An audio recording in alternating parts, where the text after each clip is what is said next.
लोटे का जल इसने चढ़ा दिया, दूध इसने चढ़ा दिया, शहद इसने चढ़ा दिया, शक्कर इसने चढ़ा दिया।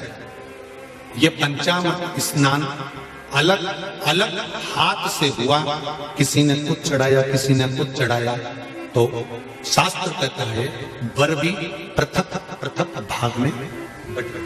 बहुत ध्यान देना इस कथा से। सावन के महीने में हो सकता है आपसे और हमसे कुछ गलती हो जाए।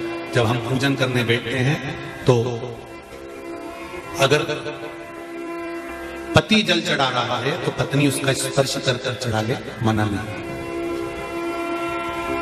मना नहीं। पर पंचामृत स्नान अगर ब्राह्मण देवता करा रहे हैं, पति जल चढ़ा रहा है, पत्नी दूध चढ़ा रही है, पति शहद चढ़ा रहा है, पत्नी शक्कर चढ़ा रही है, ये पृथकता हो।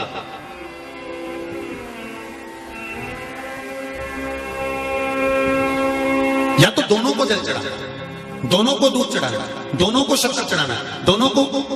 कितनी सुंदर बात है पशुपति व्रत की कि प्रसाद जो शंकर भगवान के मंदिर में एक हिस्सा लेकर आते हो, उस हिस्से को भी पृथक नहीं करा जाता।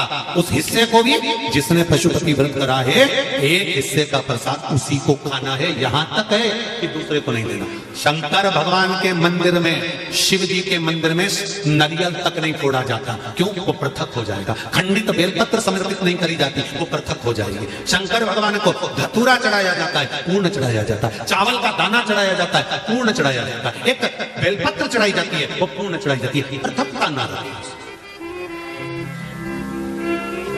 अगर बल्ली देवी और देवसेना दोनों अगर जल चढ़ा रही थी तो दोनों हाथ में जल के पात्र होते और दोनों चढ़ाते। पर एक जल ये चढ़ा रही थी तो एक जल का पात्र ये चढ़ा रही थी। उसने कहा कांवड़ की यात्रा है, एक डंडे में एक लोटा बांध, एक तुम लेकर चलो, एक हम लेकर चले। नहीं नहीं नहीं, जल ले जाओ, मंदिर तक भी ले जाओ, पर चढ़ाते समय अगर तुम चढ़ा रही हो तो जल के दोनों पात्र तुम्हारे हाथ में होना चाहिए, दूसरा नहीं। जल की पृथकता नहीं, पृथक भाव।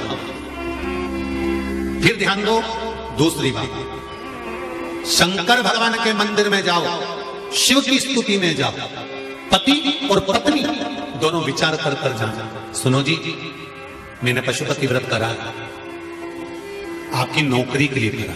सुनो, मैं शंकर के मंदिर में आपकी नौकरी मांगने जा रही हूं।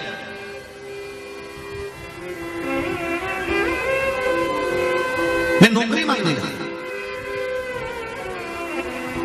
अब शिव मंदिर में आप गए, व्रत करा था, पति को भी साथ ले गए, दोनों ने प्रणाम करा। शंकर भगवान प्रसन्न हो गए। सबसे पहले शंकर भगवान ने पति से कहा तू मांग ले, पहले तुझे क्या चाहिए, क्योंकि तेरी पत्नी का व्रत है, उसको बाद में दूंगा।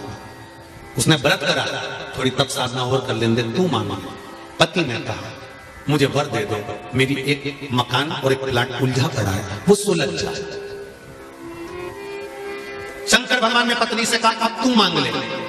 पत्नी कहने लगी मैंने इनकी नौकरी के लिए मांगा था।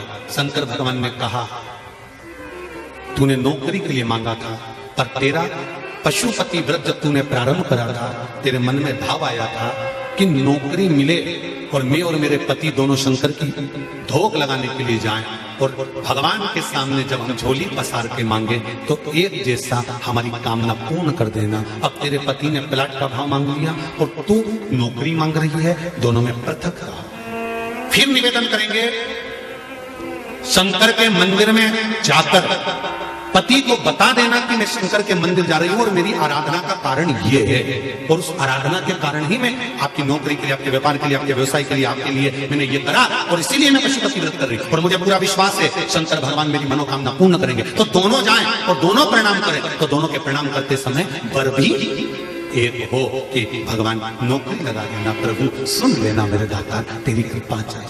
पृथकता नहीं, पृथकता का भाव नहीं।